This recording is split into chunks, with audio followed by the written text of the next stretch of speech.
Nicky Katzberg in the Lada Vesta, starting on the inside of row 6 with teammate Hugo Vallant alongside. They're 11th and 12th. Only one Lada made it into the top 10 positions. That was Gabriele Tarquini, who was in 9th place.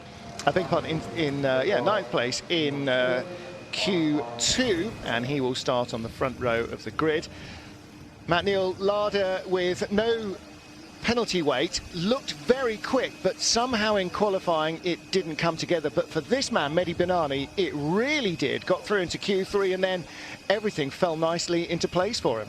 Yeah, that's right. You have to say Lada really dropped the ball when it came to qualifying. They were there and thereabouts for free practice, and then just didn't happen. Valente had a problem with the front suspension failure, and then Gabriele Tarquini just sneaked in, so he's got him a good grid position for race 1. But Katzberg's out the top 10 for both races. Well, our two Volvos are both looking quick as well, and Ted Björk made it through into Q3, ended up just 0.04 of a second off pole position. Benani was the first to go out, set a really good lap. Ted Björk was up on him and then dropped a little back, but between Benani and Björk going out, we had Norbert Mikkelis go out in his Honda. Now, he hit a tyre stack, took the wheel off the car, didn't complete his lap, so he was at the back of the top 5. But it also meant there was a 20-minute delay between Benani going out and then the remaining 3 cars going out, which were Ted Björk, Jose Maria Lopez and Ivan Muller, and they were all up. I mean, Lopez was over half a second up at the end of Sector 3, and then somehow the last part of the track, they just lost such a hatful of time that they couldn't get close to Benani at the line. Yeah, it was a case of the sun was going down, the track seemed to go off, and now you would think with the ambient dropping away, the track would get potentially faster, but obviously they tune their cars and the setups for those weather conditions and those temperatures, and the tyres to be optimum at that point. But the change in the ambient, the change in whatever, just that small ambient change seemed to trip the last 3 up, and it handed it all to Benani. Yep, so it's Benani's first career pole, not a 30th for Ivan Muller, not a 22nd for Jose Maria Lopez, but they will both start at the sharp end of the main race grid on the 2nd row, and with Ivan saying that he's not going to look for employment as a driver in World Touring cars at least next year, although who knows, he might turn up in an LMP3 car or a GT car or something or other.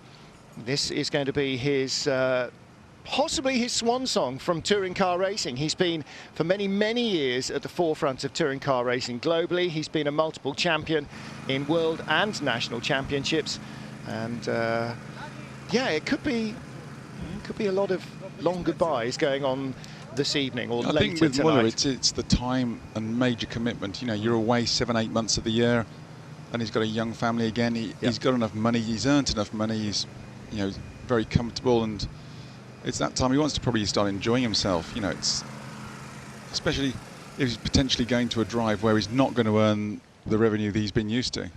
Absolutely right, and not potentially have the success that he's been used to as well. You don't want to drop your standards too far, plus, as you say, it is a massive demand on his time, and he has other fish to fry at the moment.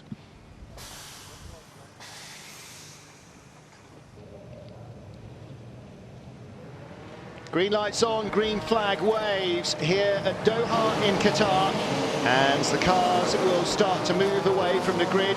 There is James Thompson, starts in 14th place in the All-Inkle sponsored Munich Motorsport Chevrolet Cruise.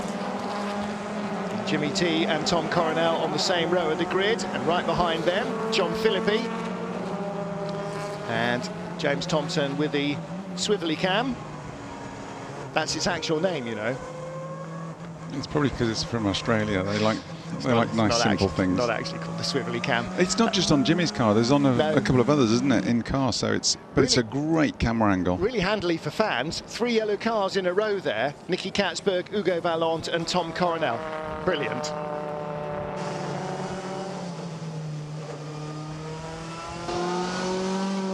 Hello, everyone. We are here in the circuit of Losail, Qatar, for the last race of WTCC. a very special race for us, for Citroën and Ivan and I. It's the last race, the end of an era for us. So a lot of mixed feelings. Difficult to say what you feel, what I feel in this moment, but yeah, I want to enjoy. Thank you very much for the support. It's been an amazing 3 seasons. It's not a goodbye, it's a see you later. You know, I will be back one day. And now let's try to do a good race, enjoy. As always, the inverse grid race is very fun. We will try to do it the best we can and enjoy this beautiful circuit. Now we are in turn 10, going for the triple fast corners to the right. Very important. Yeah, main problem today and now is how you pass the guys in front. You know, I think the main point is the straight line, but also it's very important to do a good braking in the last corner and in the first one. Enjoy the race.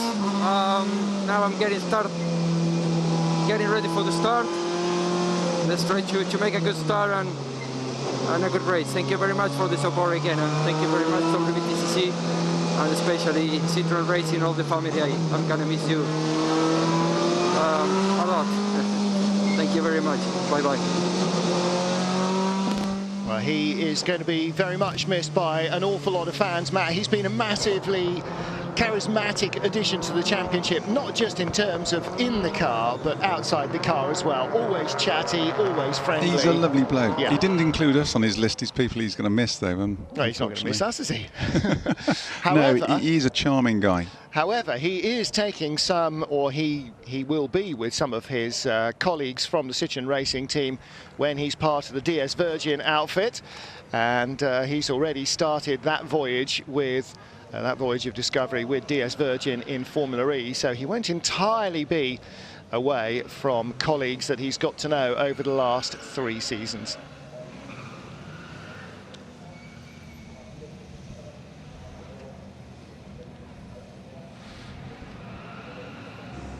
Tom Chilton has led the field around this Losail International Circuit and Doha, Qatar. He is sitting on pole position, everybody up lining behind him. Tom Chilton on the right-hand side of your picture, Gabriele Tarquini on the left. The dark blue Volvo, that is Ted Björk in third, Robert Dahlgren in third place rather. Thiago Montero, Rob Huff and Norbert Michelis line up 4th, 5th and 6th in their Hondas. Who will lead the field into the first corner?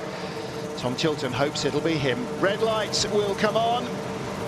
And when they go off, we'll be into race 21 of the season. A very quick turnaround, too quick for Robert Dahlgren. He's going to get passed from behind by Rob Huff, who made an excellent start. Norbert Michelis blocking behind. Huff's gone all the way down the inside onto the dirt to try and move up into 3rd place. And around the outside goes Dahlgren. Next corner is also a long right and then into the long left, and Chilton having to defend hard against Gabriele Tarquini, and Rob Huff still around the outside of Robert Dahlgren, and he's really making his bid to try and win this race, Huffy, isn't he, despite feeling fairly unwell. And still a battle, Matt Neal, for the lead of the race. Chilton clinging on from Tarquini. Great start from Chilton, but a meteoric start from Huffy to come up from the 4th row there. So he's definitely on the move, but Tarquini's definitely got Chilton under pressure. But now he's got his mirrors full of Huff. Which of the two Citroëns is that inside Dahlgren? Somebody's gone far off on the left-hand side. It's a Honda, and that has got to be Thiago Montero, and a Volvo, Lada, and that's got to be Hugo Vallant. Of course, it's Hugo Vallant, and a Volvo. No, just the blue lights of Montero. It looks like the rear wheel of Montero is gone, so that's contact from behind in a corner. Look at the other Lada there. Down the inside, turned around almost, is Nicky Katzberg by Mehdi Benani, and he nearly shunts out Jose Maria Lopez, who's off somewhere on his way to Abu Dhabi. He's so far off track. Also, Ivan Muller got right up early on as well. Safety car is out because Thiago Montero's car is by a tyre stack, just waiting to be hit by somebody. So Tom Chilton will bring the field under control with Gabriele Tarquini already reining it right in. That's the experience of Tarquini there. Immediately, safety car, right, lift right off the first straight bit of road you get to. Definitely had Chilton under pressure for the first few corners, and then he... And look at Muller, he's up to 5th place. Don't forget, they weren't quite at the bottom of the top 10. Ivan Muller started 7th. He followed Rob Huff, where he didn't follow Rob Huff at all. It's the right rear of Thiago Montero's car. That does not make for good viewing, but he needs to get it back to the pits now so that they've got a chance to fix it during the race, and he can take up his grid spot. He can't. He's obviously decided that it is not going to drive. The wheel is still attached, but it's zigzagging the car all over the place. And this might be the end of the weekend, the end of the season for Thiago Montero. Yeah, if it is, it'll be a rotten end, because he's had such a strong year, but... Now, he's trying to get out of the car. Luckily, it's not a light, because the driver's door doesn't seem to want to open. It had a bit of a ding in it on the side. Somebody pushed me to Lopez, and Lopez then hit me back. Stupid. And this is one of the problems when you've got an awful lot of very, very charged up drivers in very, very equal cars. Let's see if we can pick out what happens in the background. Oh, my no, it's the word. tyre stack that's done the damage. Yeah, the tyre stack shut the door. Somebody else hit him. Was it from behind, from the Volvo? Certainly it wasn't Hugo Vallant. Vallant was absolutely, desperately trying to avoid trouble there. He might have been hit from behind, Thiago, by the Volvo under braking, which then cannoned him through the corner and out wide into Lopez. I'd like to see that again if we could. Here's Lopez. Right, who's hit him? It's Montero. the Volvo in his mirrors. Look at the Volvo. No, the Volvo Right, was okay. further back. Was he already too Thiago's far been into the the aggressor corner? on Lopez on the way into the corner. And I can only think Lopez has not wanted to be pushed wide, because then there's the tyre stack. Yeah. So he's held his line. Well, he's held his line. As Montero's come across, but turned Montero across him, and that's But pitched him into the tyre stack. But how did For Montero once, end up going Hugo so Vallant deep? was the innocent party. Absolutely he was. And again, trouble comes, finds a Citroën, and it seems to have all its wheels still pointing in the right direction.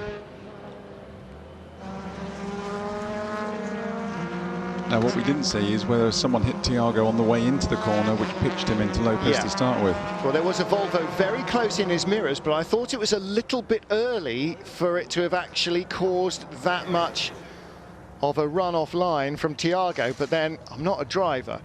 Vallant's had a rotten weekend, hasn't he? Hasn't he, really? Do you know, we were talking before qualifying, weren't we? You know, in free practice, I said, if there's one driver in the Lada team for whom bad luck always makes a beeline, it has been Vallant. You know, his teammates have won races in the Ladas. What's Lopez got to say?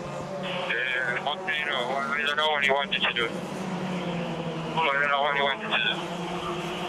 But it's okay, it's enough race anyway.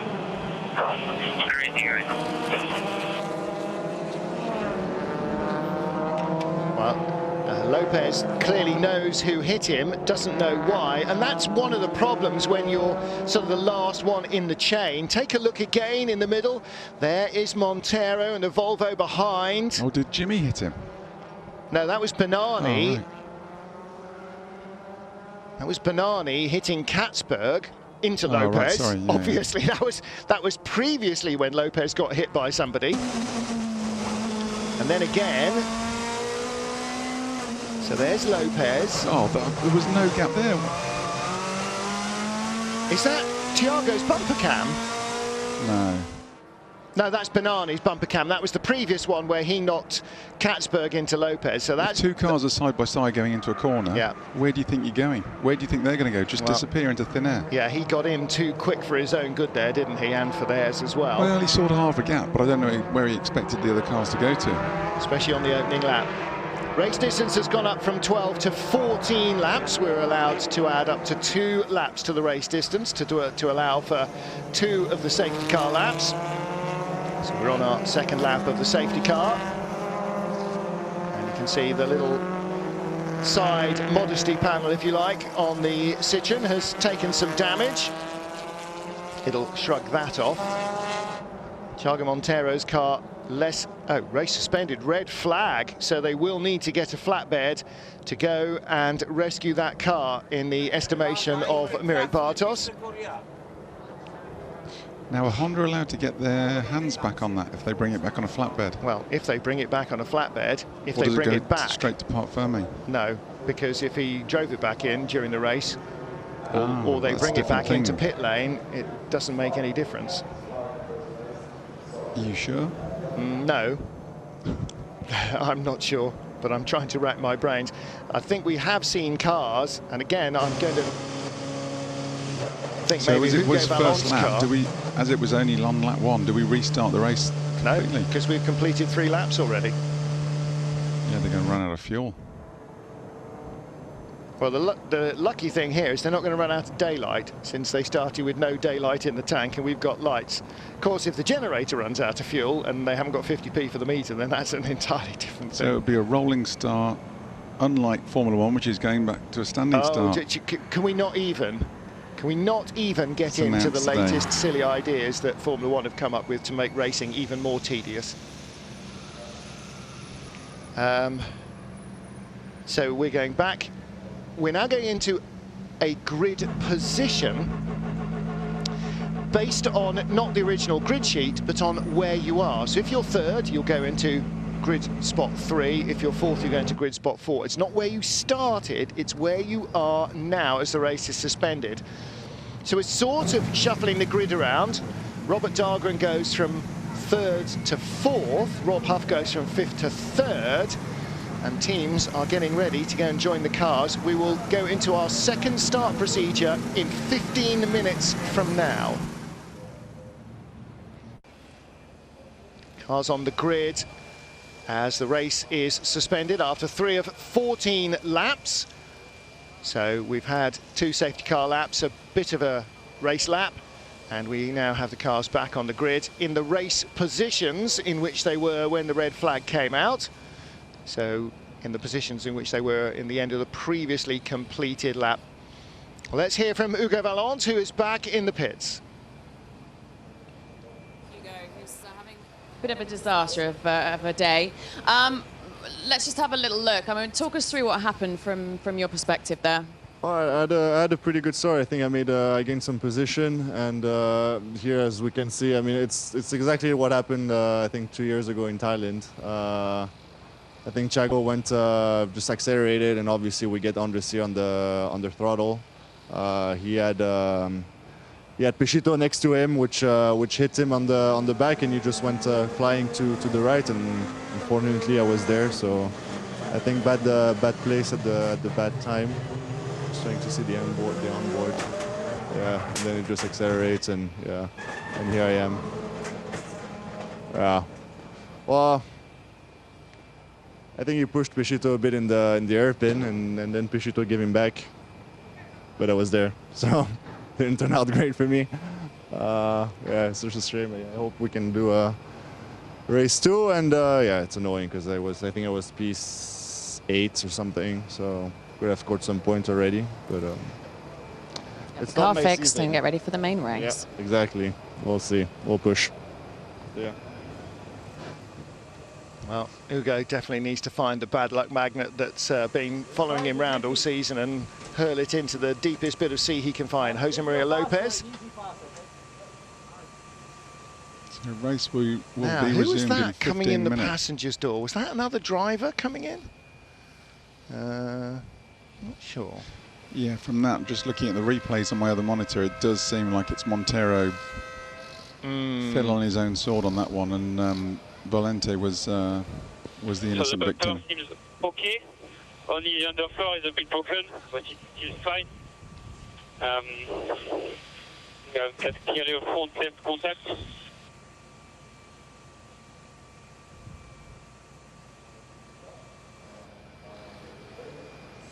Well, they've got a chance to gaffer up bits and pieces, and actually that front splitter where they're working, that left front corner, that's the one that's going to have most effect on the car if it is leaking or bleeding air away. The little bit down the side, the door protector, yeah, really a bit neither here nor there. Of course, in a perfect situation and in a wind tunnel and yada, yada, yada, but when you're out there racing, it's actually not going to have that much effect. There'll be more effect from the turbulent air from a car in front.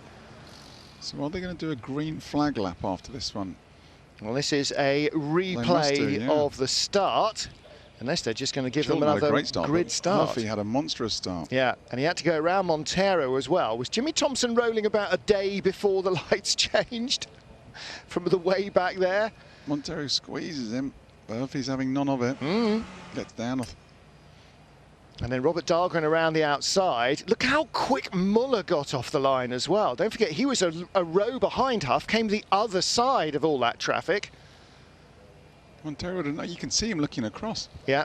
At Huff, and he still squeezes him. Yeah, he's going, hang a minute, what? Where are you coming from? Well, where do you think you're going? You know, he wants to stay in front of Muller for get as many points as possible. Yeah, Muller went the long way around the outside. Ivan really took the bull by the horns there, because when you put yourself on the outside and there's all these cars, he could see them shuffling up hard down the inside. He could have been, you know, the one on the outside that gets knocked out of bed. But he grabbed the main chance there, and he now lines up behind Rob Huff on the grid, or the temporary grid. Now, the problem, of course, if they do another standing start, a grid start, is that that's another full ball racing start in the clutches, and they've actually got the main race to go as well.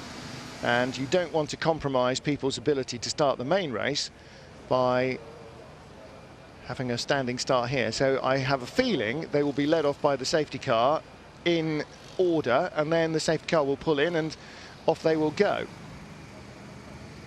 And one of the reasons that the drivers have to wait for a flatbed, by the way, is that the access roads behind the barriers here in Qatar are designed like the rest of the circuit for MotoGP, which is great. You can get a motorbike or a scooter into a lot of places, and unfortunately you can't get a touring car in there.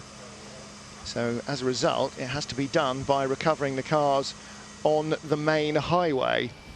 I don't actually mean the main highway outside the circuit, I mean the actual racing surface, and so that's why pretty much everything comes down to a red flag. Well, here's some of the artwork on the bonnet of Ivan Muller's car. Goes across the bonnet and over the roof, and lots of different faces. All of them seem vaguely familiar. Has he nodded off? Bless him. Probably. Poor old chap. They shouldn't be making him stay up this late at his advanced age. Oh, somebody's going to tell him I'm going to be in massive, massive trouble one day. Probably not soon, but one day it'll all come back. Daniel Adge and Ferenc Fischer finding themselves sandwiching a couple of larders and in front of Jose Maria Lopez. Could be an interesting little dynamic once they get going once more. And Norbert Michelitz, where's he going to restart? In 6th position. So in the queue, here's the order they will go behind the safety car. Chilton, Tarquini, Huff, then Dahlgren's Volvo, Muller and Michaelis. Then Ted Bjork's Volvo in 7th, Mehdi Benani 8th, James Thompson 9th, Daniel Nadge 10th. Then Nicky Katzberg and Tom Coronel 11th and 12th. Noticing any 3-time world champions that I've missed? Well, he will be next up in the queue, Jose Maria Lopez in 13th, ahead of Ferenc Fischer in 14th position. We will not have a Hugo Vallant. We will not have a Thiago Montero. So the back of the queue will be consisting of John Philippi and Gregoire de Moustier. Let's take a look again. Yeah, it's... There's Montero on the inside. And as he comes out... No, he just runs wide into Lopez. Yeah. He is absolutely not hit in that corner, I'm afraid. You're right. Again, you know, does he get cannoned into early enough? No, no one anywhere near. No. See, it's the Volvo Tebia. I mean, you're the driver, and so you kind of understand the dynamics. I'm looking at that and saying, when he comes into shot, has he already been shunted too far through the braking area and through the corner? Both rear wheels. Suspension arms. You were right when you said, oh, it looks like the one we could see was the left rear when we were looking at it from the front. Serious rear wheel steering, isn't it? And then some. No wonder he couldn't get it back. 1, you might just about get away with. 2... Like he's got knock knees. But you're probably dragging it on the front wheels and the exhaust box there, aren't you? Because the rear wheels are doing nothing. Doing much good. Another of my great cliches is that rear wheels in a front-wheel drive touring car basically serve to keep the exhaust off the ground, and they weren't even doing that, were they? So anyway, we got Huffy in third. If he can, just ideally hope he's allowed to keep that third place. Well, no, he will, because the race is underway. So we've had 3 laps. We could have a good race on hands. He's starting 5th on the grid. Well, Huffy he third. could have a crack at winning this. Never Huffy mind getting third, a podium. Muller 5th. You know, and what's always been the problem with Muller, having Lopez right behind him? Lopez is 13th. He won't be right behind him for a lap or 2. How is the damage on Hugo's car? Yeah, pretty bad, mate. So the guys are trying to fix it now. Yeah, suspension damage in the front end. But looked like he got extremely unlucky there with 2 cars crashing into him.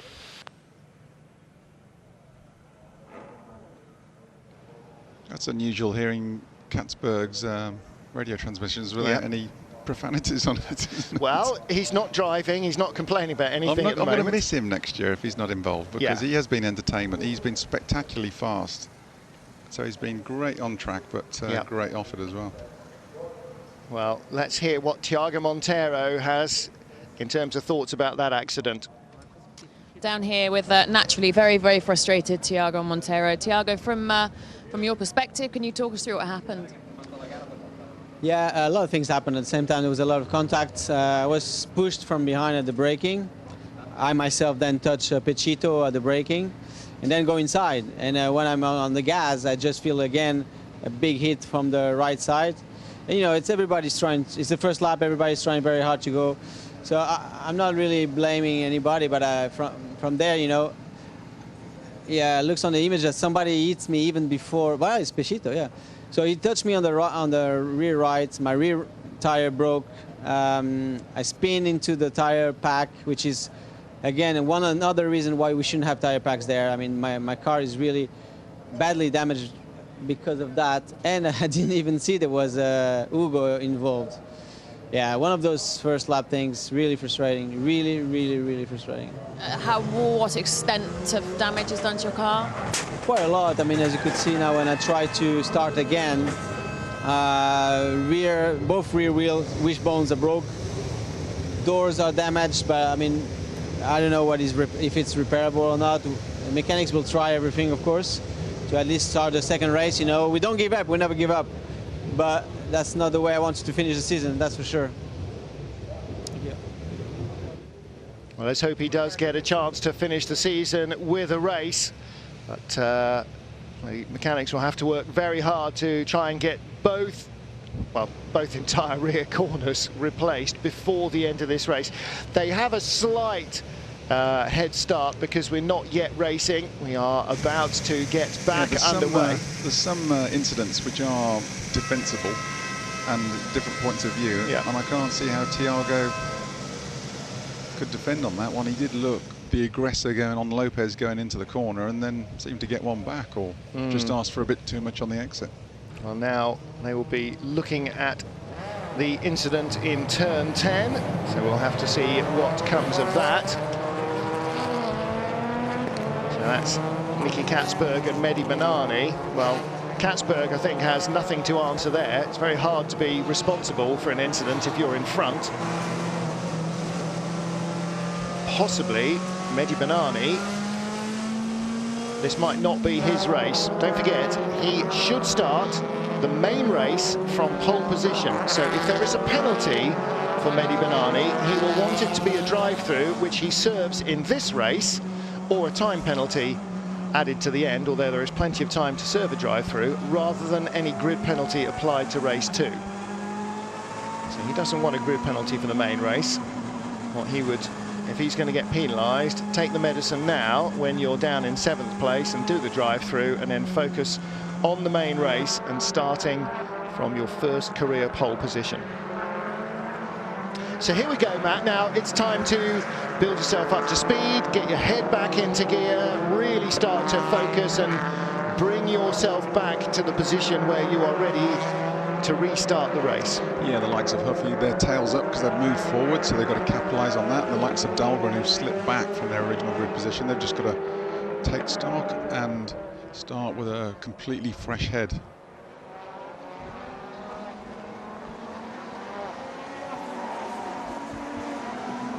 Cars on their final formation lap.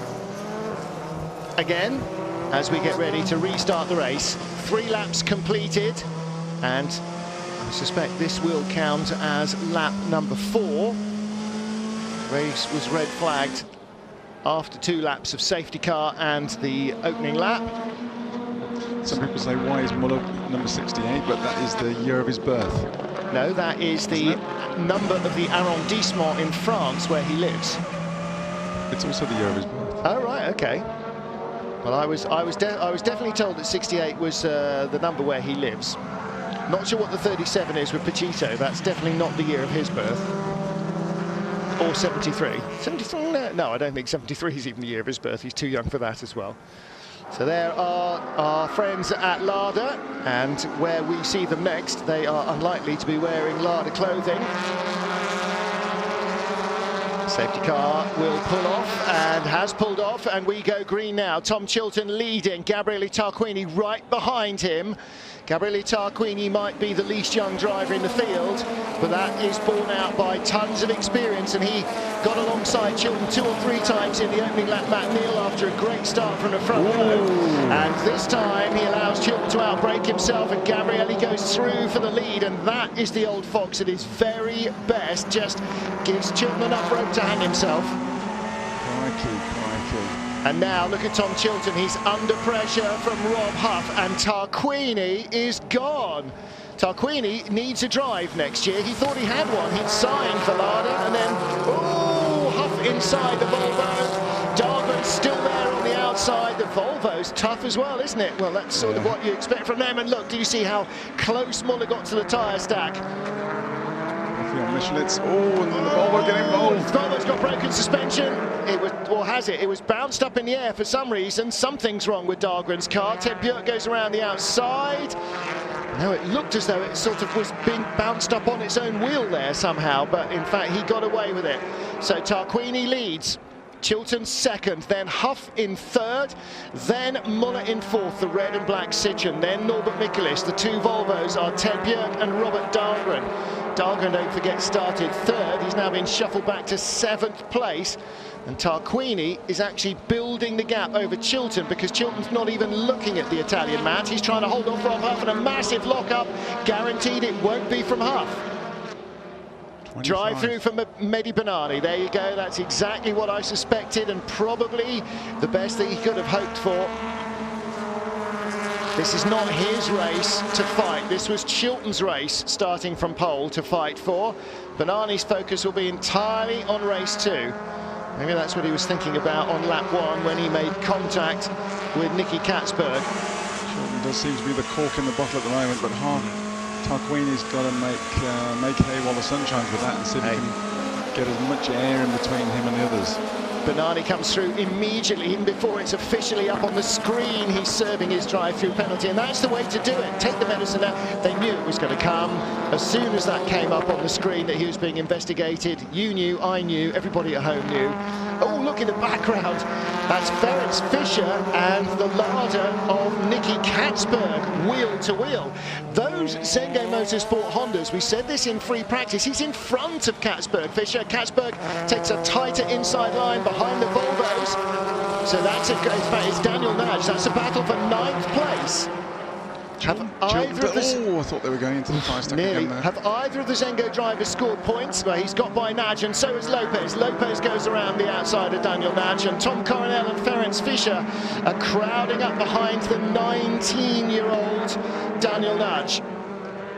Is he 19 or is he 16? I forget now. They're so ridiculous. I know, so ridiculously young. So Lopez is squeezed by. Those 2 Zengo Hondas looking very competitive in free practice too. Very competitive, much more competitive all weekend, haven't they, in comparative lap times? 7th and 9th outright in free practice too. Couldn't match that in qualifying. Not sure they found much more pace in qualifying. Maybe they didn't have an extra notch to turn the engine up in qualifying, or didn't want to use it. But in race terms, well, they're battling with Tom Coronel and John Philippi. And they're ahead of Gregoire de Moustier and Mehdi Benani some while back after his drive-through as well. Tarquini sprinting off into the distance at the moment, a second lap quicker than... Tarquini, 2:01.78, his first flying lap. Let's see what Nicky Katzberg produces in the only other healthy larder. Gregoire de Moustier in the Sebastian Loeb Racing Citroën behind John Philippi. There's Tarquini, the gap now close to 3 seconds. It was 2.06 at the line last time. That has got to be the better part of 3 seconds now. Rob Huff still harassing for second place. And Daniel Nagy under pressure from Tom Coronel. Coronel getting his nose on the inside into turn 1. Chilton kicking up the dust in turn 2. Huff still all over him, and Muller not close enough yet to challenge Huff.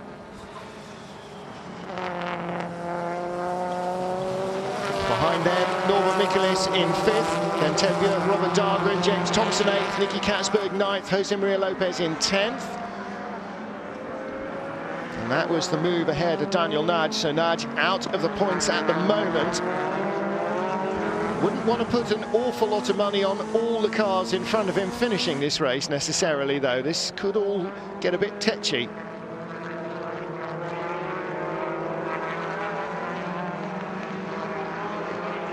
Midway through our opening race here in Qatar. Tyre stacko cam, that's a thing. It gives you a great camera view. I'm not sure what happens if it gets shunted. Thiago Montero's car is back. It's back on dolly wheels. Never mind the doors, it's the rear suspension on both sides that needs fixing. They've got 7 laps to complete it.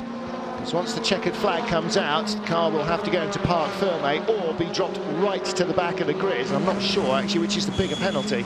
This could be quite interesting, Martin. If they get Thiago's car repaired for the second race, he'll be starting behind the other two, and there'll be less than 9 points splitting the 3 Honda drivers with Montero in front. Montero will be on 204, Nor will be on 200, and Huffy on 195. That's why Matt's being quiet, everybody. He's been counting. Nicky Katzberg inside James Thompson. Well, somebody had to do it, and I can't. And Katzberg gives James Thompson a little lover's tap on the outside, and off goes Tomo. So Katzberg up to 8th place. That was a touring car pass. That wasn't a cynical move. Huff on the inside. Little bit of an overlap there with Chilton for second. Can't get through. Thompson in front of Lopez and stuck behind Nicky Katzberg now. Tarquini still setting fastest laps of the race out front. He's a good second clear. Swivelly roof cam not looking anywhere like as far through the corner as the drivers are. Here comes Huff around the outside of Chilton. Is he going to get this done? No, 4 and 5, double right-handers. So he came through the inside on turn 2, sat there on the inside of the right-hander at turn 3, but the right-handers at 4 and 5, there's no mileage in staying on the outside there. So through turn 6, the kind of hairpinny bit, and up to turn 7.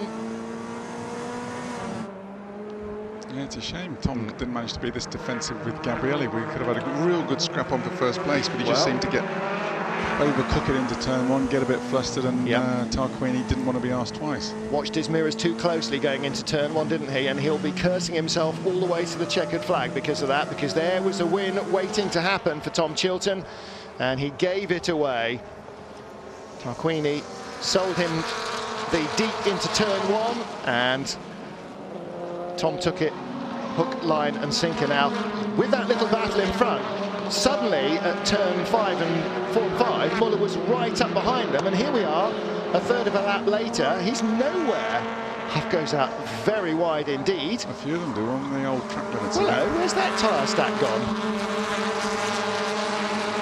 I thought there was a tyre stack there at turn 9 before. There is at the exit of turn 10, and Lopez goes the long way around the outside. Because that really is going to split the difference if you hit those head on. In fact, that was 15, wasn't it? That flat-out left-hander. The old track limits obviously doesn't apply at this meeting. Yeah, limit schmimit. Here comes Huff. Again, trying to get the overlap down the inside. Thought he was putting his nose in there. Thought he might sell it early to Chilton, but Chilton wasn't having it. He's trying to get Chilton to crack just like Tarquini did, but He really is, isn't he's he? holding on at the moment. But the good news for Rob Huff is that Ivan Muller is rarely close enough in his mirrors. Here he goes. No, not this time. Thought about throwing it up the inside into turn 4. And didn't have enough momentum going. Ooh, I know. Now see, they think it's all under control there. To us though, it looks very hard in the mouth. Yeah, he's looking. It's only going to take one slip up. Rob's going to have to go over or under here somewhere, isn't he? He's tried left and right and left and right. He's looked sort of everywhere on every turn.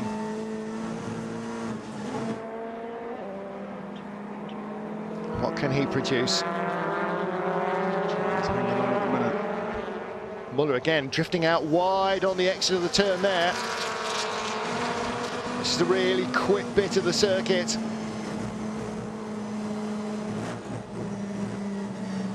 Using all the runoff there to set himself up for the other 2 right-handers that follow. This is 12, 13, 14 out very wide indeed.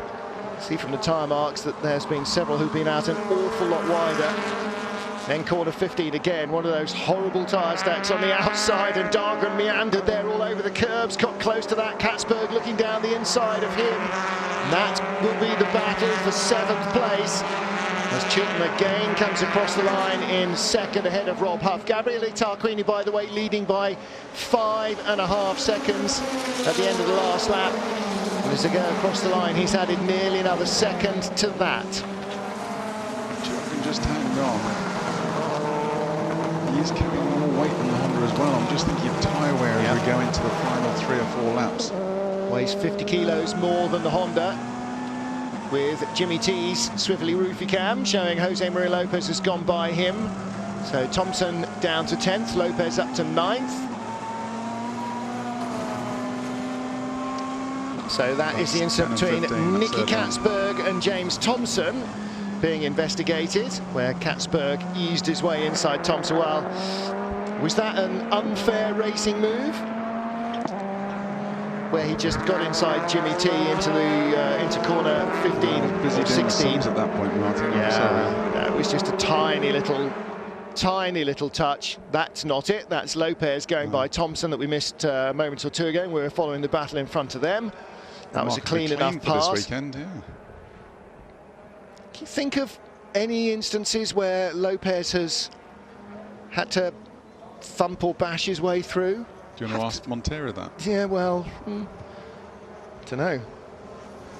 Can't be that many. No, he's. I mean, he does have the super clean ability driver. to make a wide touring car very narrow when there's a gap, doesn't he? His precision is quite remarkable in these things. The champion's on the door, by the way. If you get to see the car in a bit of a shadow, that is light reflective. So all the pictures that have been taken at night, if the photographer backs off the shutter speed a little bit and doesn't let too much light in, has a flash to infill, you get a nice little reflective champions down the side of the Citroen. Robert Dahlgren chasing Ted Björk. They're 6th and 7th at the moment. Volvo's running status quo there. They should be doing a bit better with their weight advantage as well on 0 kilos, but it just doesn't seem to be happening for them at the moment.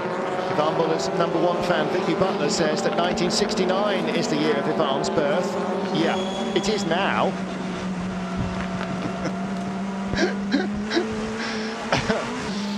68 is the region of Alsace where he and Sebastian Loeb both come from, in fact. So that's what I was always told about the 68 deal on the car. 68, 69, well, you know, what's an age? It's just a number. Ask Gabriele Tarquini, the man that we haven't seen very much of because he's leading by miles, leading last time round by 7 seconds. We're not even seeing him in a long shot anymore. Maybe that was him at the back of the thing because he was just coming around to lap He's everyone. coming around to lap them all. He's proper Top Gear Ted, isn't he? There he is, look. There he goes. That was him. 2 corners ahead, 3 corners ahead. Come on, Gabriele, this will be fantastic for you to win this. Oh, fantastic. The problem is nobody's going to see it, but we'll hear from him afterwards, that's for sure.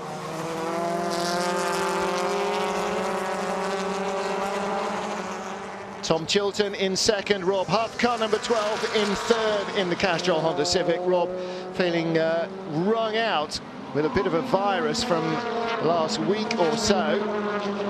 He was in Macau last week watching the Macau Grand Prix.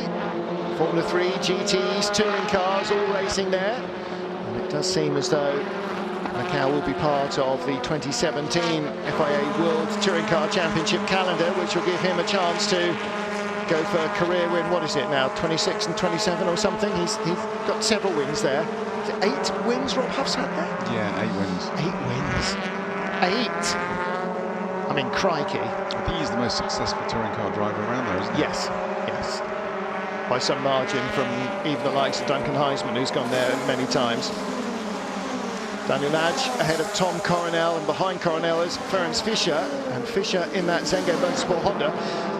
Coronel's eyes very definitely on the mirrors there down the straight, wondering which way Fischer's going to go. He's not a driver that many in the field will have spent a lot of time in close proximity with, and so quite where he's likely to make an attack, or if he's likely to make an attack, I think is a bit of an unknown. Yeah, which makes it unnerving to drive with them.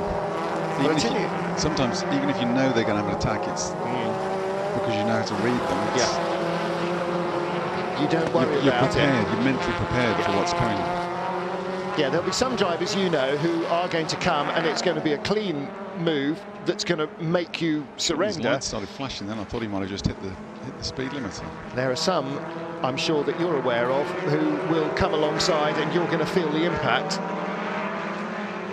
You know it's coming, but you prepare for it, so that's okay. Yeah. Well, I wouldn't say it's okay, but... Yeah. It's taken as read. There's Nicky Katzberg in the second of our larders. 8th place for him. Jose Maria Lopez closing in behind, and he's stuck behind the Volvos. Tom Chilton still second, 7.7 seconds behind Gabriele Tarquini. So then it's Chilton and Huff, little gap, Muller, Mikulits, Björk, Dahlgren, Katzberg, little gap, Lopez, more little gap to Thompson, our final point scorer. And I don't really want to take my eyes off the screen to try and see whether... Daniel Nudge has not scored points. Ferenc Fischer has, though. He finished in 9th place in Moscow, so he has scored championship points in race 2 in Moscow. So Daniel Nudge has not, Ferenc Fischer has. At the moment, Daniel Nudge in 11th. Now we're on lap 13 of 14, and it has not yet come to grief anywhere, so I'm afraid at the moment Daniel Nudge is not going to score a point. But if somebody makes contact with somebody and one of them fails to finish, and what were the odds with 12 laps to go that it would be clean all the way through, having had a red flag on the first lap? Chilton still hasn't managed to shake off, has he? No. Here is our battle for second place then. Tom Chilton in the Citroen, Rob Huff in the Honda. And those tyre stacks again are being increasingly worried by the drivers. Ivar Muller in the red and black Citroen ahead of Norbert Mikulits, the 2 blue Volvos. And then Nicky Katzberg in the bright yellow and orange Lada. And way out front, Gabriele Tarquini. He's rolled off the throttle a bit. He hasn't increased the gap by a second this lap, only by a couple of tenths. He is taking it easy. Let's hope he's not hearing funny noises, because if this is to be his last weekend in the World Touring Car Championship, Gabriele Tarquini, it would be great to see old Spider-Man get another win. Well, it sends a great message to any potential employers looking for a experienced exponent out there who knows the category inside out. And to all other 50-year-olds or even 40-year-olds who are thinking maybe of retiring soon from touring cars. No, keep going. As long as Tarquini's still driving, there's no excuse to hang up your helmet. Age is but a state of mind. Yeah, these young whippersnappers like Mark Webber and Jenson Button, who haven't even hit 40. I mean, what's that about? Gabriele Tarquini may well still be racing professionally when he's 60. If he loves it the way he's loving today, why wouldn't you? Heading on to the final lap, what will be the margin of victory? It'll be close to 10 seconds. Thiago Montero's car is going back together, because they must surely have had the corners off it already. But what a race against time for the Castrol Honda team. Last lap of the race has Huff. He hasn't given up, never give up, as Thiago said. But has he got anything left? He's been stuck in the turbulent air behind Tom Chilton, so his tyres will have worked harder, his brakes will have worked harder. A car that was initially maybe even quicker than the Citroën probably isn't anymore, and Chilton just seems to have a little bit more grip. He's actually easing away from Huff on the last lap or so. Björk in a Volvo might fancy a bit of a pop at Norbert Mikulis on this final lap. I'm not sure we're going to see too many changes here though. Little gap behind Lopez. Lopez making not an awful lot of progress, got up to 9th. James Thompson 10th, Daniel Nagy in 11th in the green and black Honda. There's Ivan Muller, that bright, luminous champions down the side of the Citroën. And he too is pulling away a little from Norby. Well, Gabriele Tarquini won the opener in Moscow for Lada.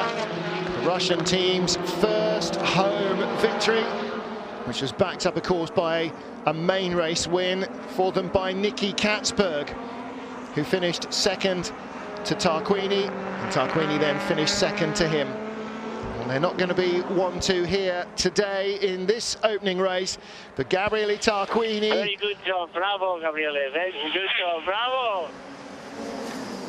Forza Gabriele, what a great race. Well done, this is for you, all the mechanics, all the staff, all other team. Thank you everybody for the great season. I enjoyed so much. I was on the fantastic car today, fantastic car. Thank you.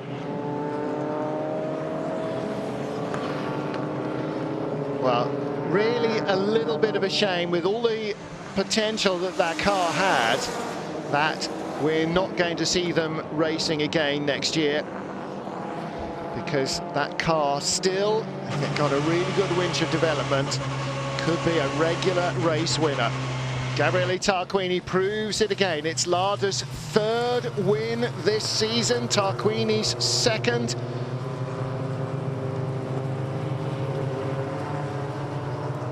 Jose Maria.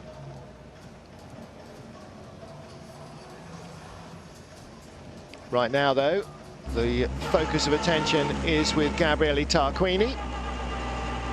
It's interesting. It would have been interesting if Chilton could have held on a bit longer, how long he could have held Tarquini back, because Tarquini was ballistically fast in that first 2/3 of the race. So it could have made for some a fair few sparks. Tarquini's fastest lap, 2-minute 1.75.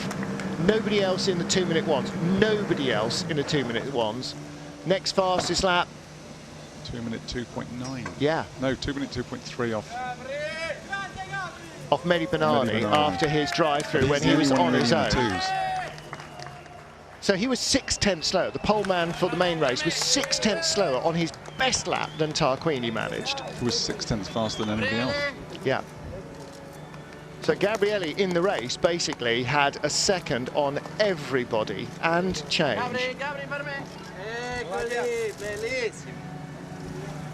There's Svetlana, Lada's PR lady. Richard Rogers, the PR man for the championship. Gabriele has done, I wonder how many winners' interviews Gabriele has done over the years.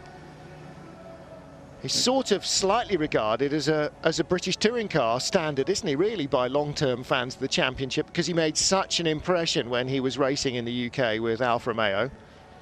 He's just a fan's favourite, isn't he? World over. And you're going to find out right now exactly why. Gabriele Tarquini, it's my absolute delight to congratulate you for winning this opening race here. What a way to end this season. Yeah, I was watching my mirror and nobody there. I mean, my pace in the first few laps was unbelievable.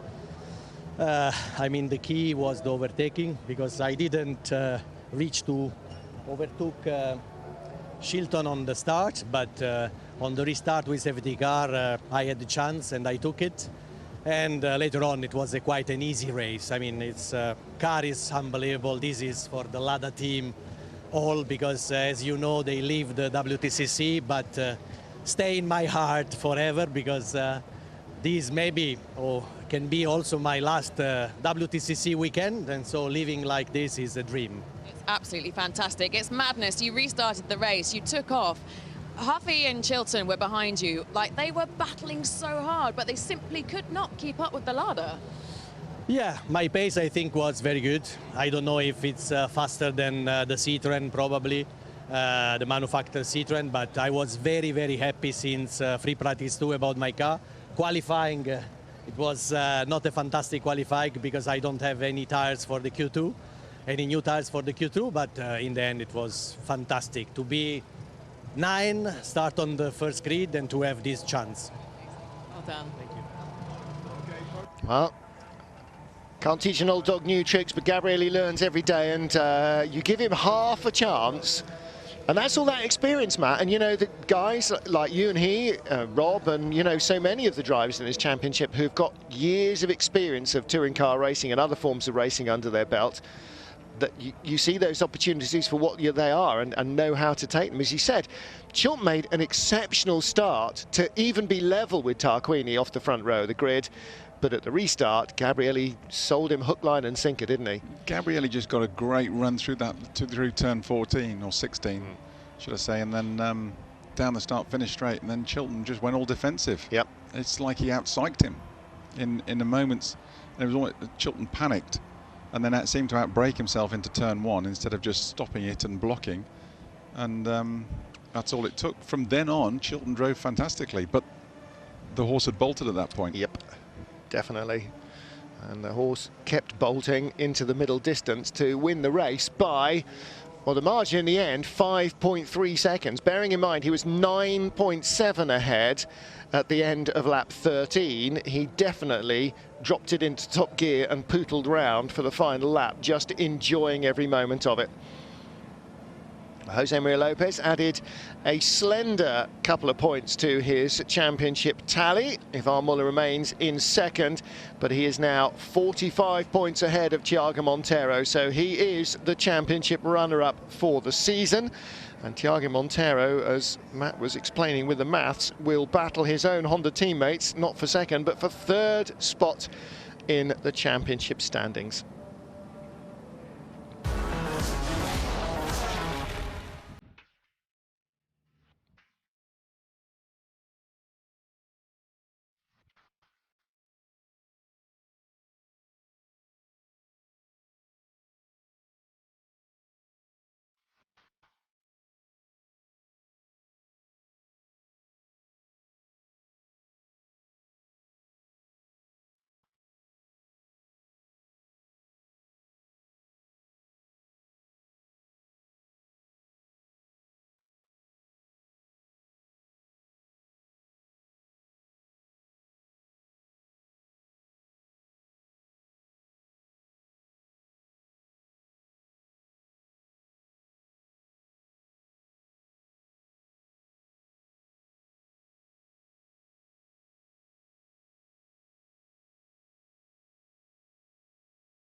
Well, highlights clip of our opening race here, and coming out onto the podium is our third place finisher, Rob Huff.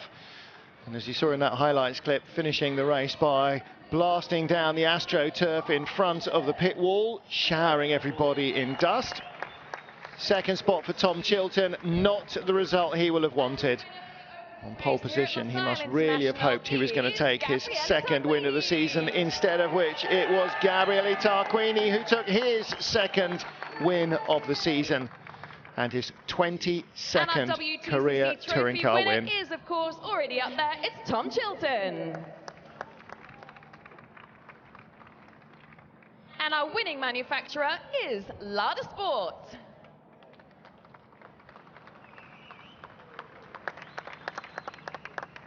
So perhaps one final podium hurrah for Viktor Shapovalov. And the Russian anthem for Lada Sport.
Welcome onto the podium, Juan Vaquero, the CEO of Losail International Circuit, who will be presenting the trophy. National anthem of motor racing, the Italian anthem, and also of the Russian anthem from the Lada mechanics. And big smile from Viktor Shapovalov, the Juan Vaquero, once again, man who runs the Lada Sport team. Position. Trophy to Tom Chilton.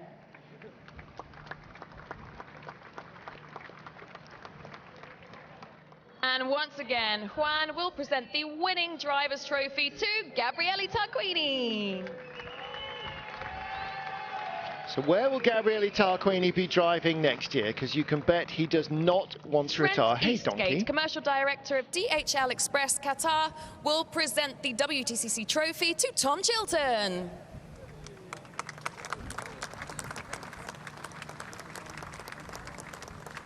So Tom double trophied.